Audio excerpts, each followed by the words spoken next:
Tu penses que le foot est le sport le plus fiable pour prédire? Eh bien, mauvaise nouvelle. D'autres sports explosent les stats de régularité et ça, personne n'en parle. Dans cette vidéo, je te montre la tier list des sports les plus rentables, les sports avec le plus haut taux de réussite. Allez, je te montre ça, c'est parti. Mais déjà, un grand merci pour tous vos messages par rapport à mes prédictions. Tu sais que tu peux retrouver mes prédictions dans le club Analyse IA, donc tu n'as pas que ça, hein. Tu as aussi IA Pronostic en illimité et tu as aussi des lives hebdomadaires avec la communauté pour être supporté, pour avoir un soutien et un cadre, et ça tous les jours. Et tu vois que dans le groupe aussi, je vous mets toutes les nouveautés vis-à-vis d'IA Pronostic. Là, tu vois qu'il y a une IA sur les cartons, donc on a implanté vraiment très récemment. Et voilà, vous êtes très nombreux à me complimenter pour toutes les nouveautés qu'on implante à chaque fois sur IA Pronostic. Allez, on est parti pour la tier list des meilleurs sports, vraiment les sports avec le plus haut taux de réussite. Et je te mets le lien en description, tu pourras faire toi-même ta propre tier list. Et une fois que tu as fini de poser tous les blocs, bah, tu auras tous les résultats en un tableau de la communauté juste en bas pour avoir ce qu'ont mis les autres. Donc allez, on va commencer maintenant avec la box que je vais classer dans le nul, parce que concrètement les cotes sont complètement pétés, il n'y a aucun avantage à faire de la box. On est vraiment sur des cotes ridicules, hein, des cotes à 1.01, 1.10, en plus il y a très peu de matchs. Bon, tu l'as compris, je suis pas fan de box, donc bon, moi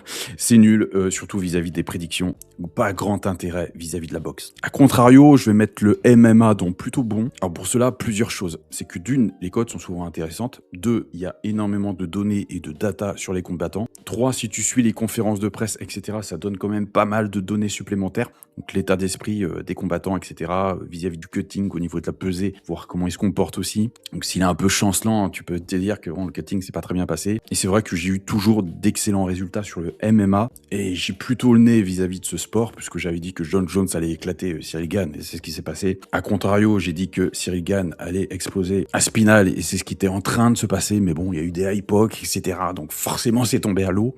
Et puis le gros avantage du MMA aussi, c'est qu'il y a très peu de chances qu'il y ait des nuls. Il y a toujours une décision pour l'un ou pour l'autre, parce que le nul arrange personne. Allez, on va passer au hockey sur glace, que je vais mettre dans moyen. En moyen, pourquoi? Parce que bah, c'est quand même un sport qui reste très truqué. C'est un sport où il n'y a pas non plus énormément de données que ça. Surtout vis-à-vis des blessés, tout ça, c'est quand même assez dur de trouver. Mais c'est pas un sport totalement nul, puisqu'il y a des cotes qui sont quand même intéressantes. Par contre, il y a énormément de matchs nuls. Donc là aussi, te fais pas avoir. Essaye de toujours prendre un résultat après prolongation, même si la cote est plus basse. Après, je vais mettre le football américain, donc la NFL, dans moyen. Alors, pareil, c'est pas complètement nul, mais je trouve que c'est quand même un sport où il y a énormément de surprises. D'ailleurs, je m'étais amusé pendant un temps, sur toute une saison, à suivre les différentes chaînes YouTube qui donnaient, soi-disant des experts, hein, qui donnaient des prédictions sur tous les matchs. Ils avaient la moitié de faux, quoi, voire même plus. Il y a pas mal de statistiques, mais c'est vrai qu'il n'y a pas vraiment de site français par rapport à ça. Donc pareil, pour certains, peut y avoir une barrière de la langue. Mais en tout cas, football américain, plutôt dans moyen, même si je pense que c'est moins truqué que le hockey sur glace, vu que les salaires sont quand même beaucoup plus hauts. Je vais faire une double, je vais mettre le bandy et le floorball. Donc c'est pas des sports très connus, mais c'est des sports qui existent, c'est des niches. Donc effectivement, on se dit, c'est des niches, ça peut être intéressant, mais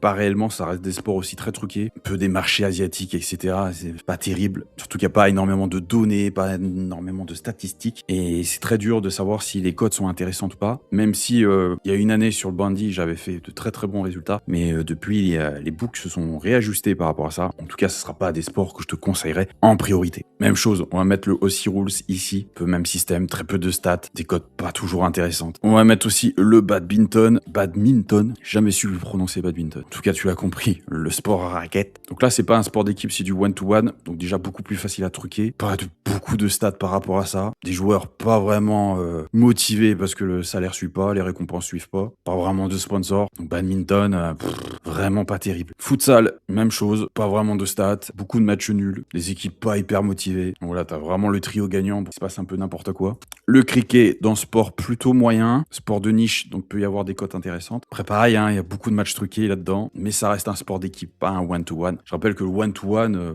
compliqué, parce qu'il suffit que le joueur soit un peu moins bien pour qu'il se passe un peu tout et n'importe quoi. D'ailleurs, je vais mettre le tennis dans bon. Alors, je vais pas mettre dans excellent ni exceptionnel. Même si je suis pas un expert du tennis, j'arrive à avoir de très bons résultats sur le tennis. Mais attention à certains championnats où les joueurs ne sont pas motivés. Attention d'être bien informé aussi, de regarder les matchs, parce que si tu regardes pas les matchs, tu peux pas savoir si voilà, le match juste avant, s'il se tient la jambe, s'il se tient la cuisse, etc. Donc ça peut être des signes de la personne un peu fatiguée, un peu sur une blessure. Après, il y a pas mal de matchs annulés sur le tennis. C'est ça qui est un peu dommage. C'est-à-dire le match commence et puis d'un seul coup, il y en a un qui déclare forfait. Mais ce qui est bien sur le tennis, c'est qu'il n'y a pas de match nul. Après, ça reste du one-to-one. Qu'effectivement, on n'est pas dans la tête des joueurs. Donc je dis toujours, quand c'est une équipe, s'il y a l'attaquant qui est moins bien, il y a d'autres coéquipiers pour relever le niveau. Alors que là, le tennis, si t'es pas bien, t'es pas bien. Tu vas faire un match de merde et point barre. Même si tu affrontes un illustre inconnu. Donc c'est vrai que c'est ça qui est dommage sur le tennis. Après, on a le basket. Et là, c'est l'un des GOAT, le basket, on va se l'avouer. Pourquoi le basket, c'est l'un des GOAT? T'as tout qui est réuni. C'est-à-dire qu'il n'y a pas de match nul ou très peu. Les cotes avec le match nul inclus sont assez intéressantes. Il n'y a pas une chute de cotes drastique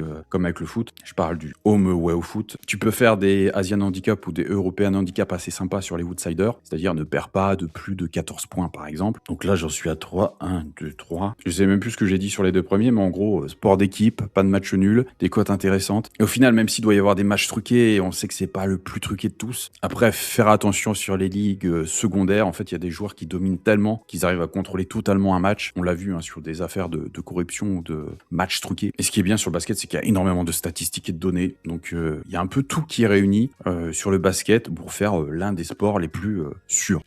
Les fléchettes, je vais le mettre en moyen. Fléchettes, pourquoi je le mets en moyen? Parce qu'il n'y a pas énormément de données sur les fléchettes. Même si les sponsors commencent à augmenter un petit peu et les salaires aussi, c'est pas oufissime. Et si j'avais pas eu d'excellents résultats sur les fléchettes, je l'aurais mis en nul. Mais aujourd'hui, c'est clairement pas mon fer de lance. Donc les fléchettes, tu me diras ton avis en commentaire. Mais ça reste du one-to-one. Après, il n'y a pas de match nul, on est d'accord.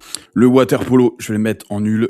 Les cotes sont pas intéressantes, pas beaucoup de stats. Il y a pas mal de surprises dans le water polo. Pareil, je pense qu'il y aura pas mal de matchs truqués. Water polo, vraiment pas intéressant. Je vais mettre Rugby League en moyen. Et par contre, je vais mettre Rugby Union en excellent. Alors, Rugby League en moyen, pourquoi? Tout simplement, c'est moins prestigieux. Donc, il y a moins d'argent. Donc, il y a des équipes moins motivées. Donc, il y a moins de niveau. Donc, il peut se passer tout et n'importe quoi. Alors que Rugby Union, c'est plus prestigieux. Il y a plus d'argent. Il y a beaucoup plus de niveau. Il n'y a pas beaucoup de surprises au final. C'est des équipes avec beaucoup de joueurs. Donc, forcément, s'il y a des joueurs moins bien, les autres peuvent rattraper. Donc, il n'y a pas forcément d'énormes surprises. Et ça reste plutôt facile à prédire. Après, le seul souci de Rugby Union, c'est les cotes qui vont pas être souvent très hautes. Le football, c'est entre moyen et bon. Alors, je m'explique. Ça dépend des ligues et ça dépend des compétitions. Autant il y a certaines compétitions comme la Coupe du Monde, je le mets dans plutôt bon parce qu'il y a tellement d'enjeux que ça reste facile à prédire. Je rappelle que toutes les Coupes du Monde, avant que ça commence, je sais déjà qui est le gagnant. Donc, j'avais bien prédit la France, j'avais bien prédit l'Argentine. Et à chaque fois, même les phases de groupe, etc., c'est un régal. Concrètement, il y a très peu de surprises. Surtout premier et deuxième match. Après le troisième match, voilà, les équipes gèrent en fait leur classement. Donc, c'est là où par contre, il y a des surprises. Mais après, sur les playoffs, c'est un régal aussi. Champions League aussi, avant le nouveau concept, c'était un régal. Aujourd'hui, moins le cas, surtout avec leur système de classement, etc. C'est le bordel. Bon, moi, le foot, c'est moyen. Bien choisir son championnat et bien choisir sa compétition. Et surtout, championnat. On va faire une tier list des championnats. Pareil, dans une prochaine vidéo. Après, le hand, pour moi, c'est un des GOAT parce que tout simplement, ça reste très très fiable. Il y a pas mal de stats. Les matchs nuls sont rares. Ça reste assez facile à prédire. Les cotes sont quand même assez intéressantes, pas trop basses comme le rugby. Mais ça reste un sport qui est peu truqué, même s'il doit y avoir forcément des matchs truqués. Mais en tout cas, pour moi, le hand, ça reste vraiment un sport phare et facile à prédire. Là, je te montre un peu mes résultats sur du hand, même si j'en fais moins en ce moment. Et tu vois que là, je passe 4 d'affilée. Là, 1, 2, 3, 4, 5, 6, 7, 8, 9, 10, 11, 12, 13, 14, 15, 16, 17, 18, 19, 20, 21, 21 prédictions d'affilée sur du hand. Donc, je te dis que c'est facile à prédire. D'autant plus que vous n'êtes pas très nombreux à prédire sur du hand. Donc, du coup, voilà, les bookmakers font pas trop attention. Allez, il nous reste 3 sports. Le snooker, donc le billard, le e-sport et le volley. Donc, le e-sport plutôt moyen. Il y a des statistiques, mais elles sont pas hyper complètes. Ce qui est chiant avec le e-sport, c'est que les joueurs changent souvent d'équipe à une autre. Donc, en fait, c'est difficile d'y s'y retrouver. Ça demande une grosse connaissance, mais il y a des codes qui sont intéressants. C'est pour ça que le e-sport n'est pas dans nul, mais il est plutôt dans moyen. Et même chose, le e-sport, il commence à y avoir pas mal de budget dedans, qu'il n'y a pas énormément de matchs truqués. Le snooker, je vais le mettre dans moyen. Le billard, j'avais d'excellents résultats sur le billard. Mais c'est vrai que les books se sont vraiment réajustés sur les cotes, mais c'était vraiment une niche en or il y a quelques années. Les résultats sont assez réguliers, des joueurs performants. Il n'y a pas non plus il est très fort, il devient très nul. Donc le snooker, plutôt dans moyen. Mais après, ça reste du one-to-one, donc pareil, il peut avoir un jour de moins bien, ou une compétition, il n'est pas motivé d'un seul coup, tu sais pas pourquoi, que les autres années, il faisait des trucs de fou. Et le volley, pour finir, je le mettrai dans excellent. Donc t'hésites pas à mettre ton avis en commentaire, mais c'est vrai que le volley, ça reste un sport plutôt très régulier. Bon, faut bien souvent choisir des handicaps parce que sinon les cotes sont pas intéressantes, surtout pour la victoire. Mais il n'y a pas énormément de surprises, il n'y a pas énormément de matchs truqués. Ça reste un sport plutôt fiable. Donc tu vois, hein, si je prends le volley, je passe 3 pronos d'affilée, là c'est loupé, là 1, 2, 3, 4, 5, 6, 7 pronos d'affilée. La même chose, 1, 2, 3, 4, 5 pronos d'affilée, là c'est loupé. Là j'en repasse un, 1, 2, 3, 4, 5 pronos d'affilée. Voilà, avec des cotes assez sympas, 1.8, 1.7. Même chose pour le rugby, hein, si tu regarde là je passe 1, 2, 3, 4, 5, 6, 7, 8, 9, 10, 11, 12, 13, 14, 15, 16, 17, 18, 19,